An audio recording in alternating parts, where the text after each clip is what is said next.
Hi, my name is Gail Whiffen Coyle. I'm the associate editor here at Friends Journal. And today I'm super happy to be speaking with one of our March poets. His name is Bryan Monte, and he is joining us from the Netherlands. Thanks for joining today, Bryan. Hi, Gail. Like I said, Bryan submitted a poem for our disability and inclusion issue. This is our current issue, March. And the title of the poem is No One Ever Asks. And I've asked Bryan if he'd be willing to read it for us, and he agreed. So go ahead, Bryan. Thank you, Gail. No one ever asks. I only attend once a month when my allotted cab ride takes me and my wheelchair 50 kilometers further north. When traffic is light, I arrive early and wait on the sidewalk at the foot of 4 steps that lead to a locked door. I will come as long as my arms can still lift my chair and my fanny up 1 step at a time. The toilet's another challenge. Too narrow for my wheels, I walk the walls with my hands and leave the door unlocked. After meeting, someone usually brings me a coffee when I take out my pills, but no one ever asks why I never stay for lunch or monthly business meeting, both up the long, steep staircase to the second floor. Thank you very You're much for welcome. reading that. And I should also mention Bryan is a member of Amsterdam meeting, which is part of the Dutch yearly meeting. And so I'm assuming that was about the Amsterdam meeting house that you attend. Yes, we're in a historic meeting house that was built probably in the 1890s along the Vondelpark there. Wonderful. And so you told me that you had saw that we extended the deadline a little bit for this issue and thought about what you could contribute. Mhm. So what really motivated you to write this? How did you come to write it, and how long did it take? Well, it's one of a series of 23 poems in a chapbook about multiple sclerosis. And I saw the ad and I thought, well, come on, Bryan, it's time to step up to the plate and contribute something for Friends Journal. So I wrote this poem, which came very quickly in about 2 or 3 days. And usually it takes me about a month or longer to write anything and finish it. And I sent it in and I thought, well, I hope they take this one. I think they will. And you did. Hmm. Awesome.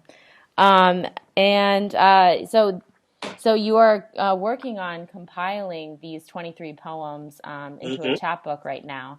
Hmm. Have you written much on your experience living with multiple sclerosis, or is this a newer thing that you've taken on? Well, I've been writing about it since January 2014 when I went to a writer's workshop. And someone says, well, I like your historic poems about other people in dramatic monologue, but what about your life? What about what it's like to have multiple sclerosis? So I started writing poems, and in January 2014, that was Jeffrey Schatz at Grey Wolf Press in Minneapolis. And so now I've got 23, a little over 2 years later or so. A little over 2 years later. Okay. And how long have you been living with MS? Well, I got it when I was 17, but I was diagnosed with it when I was 49. Oh, so, wow. so Okay. yeah, there were all sorts of little surprises along the way. Why am I so clumsy? Why am I dropping things? Why did I forget that appointment? Uh-huh. Yeah. And then somebody, well, I finally had such an enormous episode that I was put in hospital. And some bright young intern, after I'd been there for 10 days, finally decided to scan my brain, do an Uh-huh. MRI, and the little gray spots lit up like Christmas tree lights. So they said, well, you've got MS. We're very sorry. We can't do anything to cure it, but here's something for the pain." And they sent me home. Okay. And Yeah. and when was that diagnosis? Uh, 2008, October 2008. Okay. And how long have you been in a wheelchair? The last 2 years, about.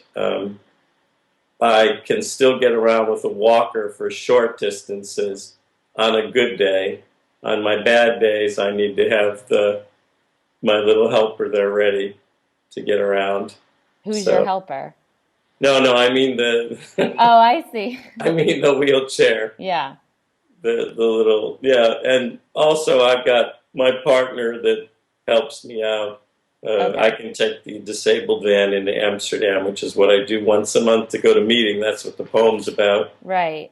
And my partner, he usually makes sure that I'm all set up in the meeting room okay. He gets me up the stairs sometimes. Sometimes I go without him too. There's other times. We just bought a dog recently. Mm. So this last time I had to go on my own.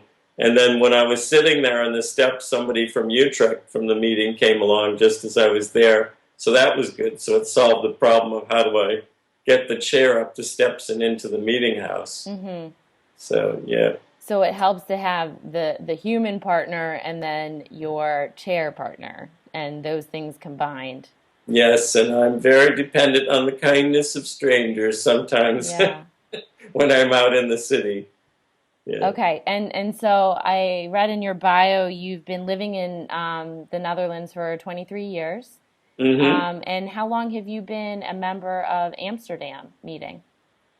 Well, since either 2009 or 2010, I think. I think I applied in '09, and then I think that there was a delay due to some administrative work that had to be done, and the visiting with me and the clearance committee and things like that. So I think all the paperwork was done by 2010. Okay. And were you a member of a meeting before that? How did you come to join Quakerism? Well, I had wanted to join Quakerism when I was in high school. I attended West Park Friends with a woman down the street from me. That's an evangelical Friends church. See, in Ohio, we've got 4 different kinds of friends. We've got unprogrammed, completely still, quiet. We've got, what's the other one called? The one that's from Indiana, that they've got programmed and unprogrammed time together. Then we've got the evangelical, which is mostly programmed with the Mm-hmm. pastor. And then we've got the plainclothes Quakers that are sort of like the Amish, that are down where my dad grew up, down in Tuscarawas and Holmes counties, down around there. Yeah. So, so I went to Haverford for a Okay. year when I was 18 on scholarship, and I really wanted to get into Quakerism there, but unfortunately, when I went to meeting to chapel, I was the only one from college there, along with a professor and somebody else from the neighborhood. You were the So, youngest person. yeah, so Okay. it Yeah. wasn't quite what I was looking for at the time, although I was a member of Quack, and we went to campouts and things together. That was a blast. I loved Quack. What does So, that stand for again? Quaker Activities Club Okay. at Haverford. At Haverford. Oh, that was part of Yeah, Haverford. Okay. yeah. Oh, that's awesome. What sort of activities would you do? Well, there was a hike along a frozen river in the Poconos, and we were in a cabin and we slept overnight in our sleeping bags, and there was a fire. There was also a hearth, an open hearth at the time at Friends meeting there at Haverford. I don't know if they still have that or not, but Hmm. that was really nice going there to meeting on Sundays when that was So, the, okay. So it yeah, was a little bit like doing activities with Quakers as yeah. opposed to like activities that are Quaker. Well, yeah, yes and no. Of course, there were times when we did things to support South Africa to try to banish apartheid, and Hmm. we'd have a fast day where they didn't have the complete menu. They just had the menu the people in the third world would be eating. So yeah, it was a part of life at school the year that I was there. Unfortunately, for financial reasons, I couldn't really go more than a year to Haverford. It was pretty expensive at the time. Um, so, yeah. All right. And so I'm wondering if have people at your current meeting, have they seen your poem in the issue? Well, I haven't really asked because there's usually a delay before we get our issue. It hasn't Hmm. shown up in the meeting house yet. Okay. So I haven't really mentioned it to them yet, but they're pretty internet savvy. I mean, maybe they have seen it, but nobody's mentioned it to me yet. So, Okay. Yeah, I was wondering if there have been conversations about it, about your experience and how people could help more in different ways. well, I don't know. I have mentioned maybe once or twice that I wasn't able to get up to the second floor, which is where they hold the what is it, the monthly meeting for business, which is next to a full kitchen they have. The Hmm. kitchen downstairs in the meeting house, they share that with other people, so they're not able to prepare they're not able to prepare meals there. I understand that. Hmm. So yeah, it's an old building, and it's a problem that comes up pretty often in Amsterdam. I try to go to places that are accessible, but meeting once a month is where I don't draw the line. I mean, I try to make as much of an effort as I can to overcome the obstacles to get there and to be there for the silence or the messages, whatever's Yeah. going to happen that Sunday.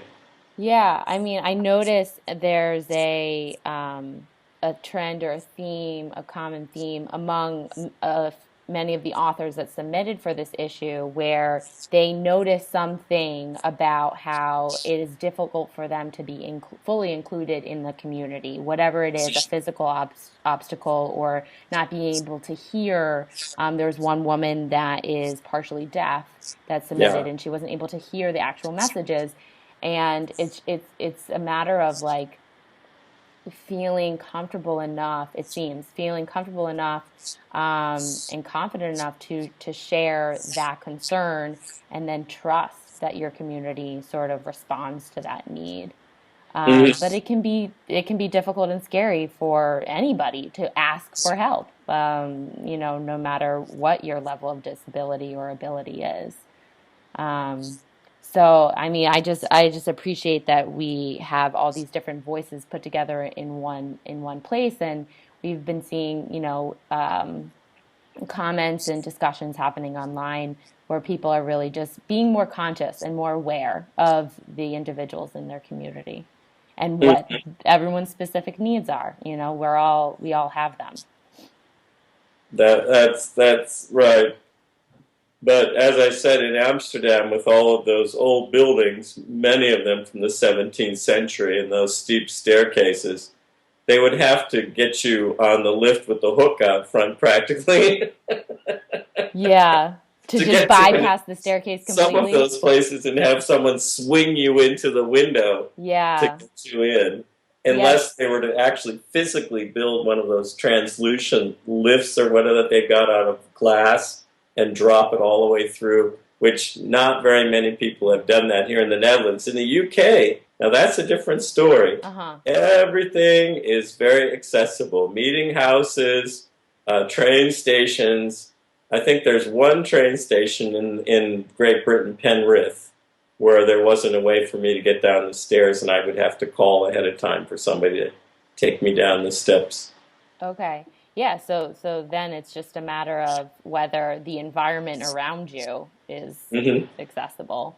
Right. Um, yeah, Amsterdam does have a lot of old buildings. I've been there once, in 2012, I believe it was, and it Hmm. was only for a couple days, and we biked around a lot. There's a lot of bikes Hmm. on the roads. And well, I also loved that there was like a specific bike paths.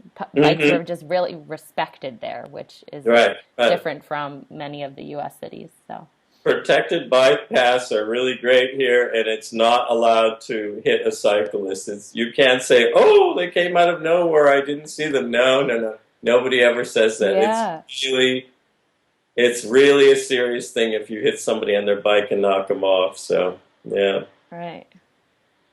Well, I think we're just about at our time. Hmm.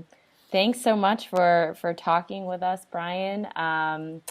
People can also find Bryan's work online. Do you have a website of where your poems are, or they can Well, find you? I have my own literary website. It's Amsterdam Quarterly. If they type that into their Google search engine, Okay. it'll take them to the website. Okay, great. And we'll have the link in the show notes as well. Great. And he was also part of the anthology that came out a few years ago called Gathered, Contemporary Quaker Poets. Bryan is in there, and French Journal did a review of that anthology as well when that came out, and we'll link to that too. So I encourage readers to check out Bryan's poem in the March issue. There it is in layout form. And we hope to hear from you again, Bryan. And thanks for joining with me. You're very welcome. Have Bye a bye. good day. Bye. Bye bye.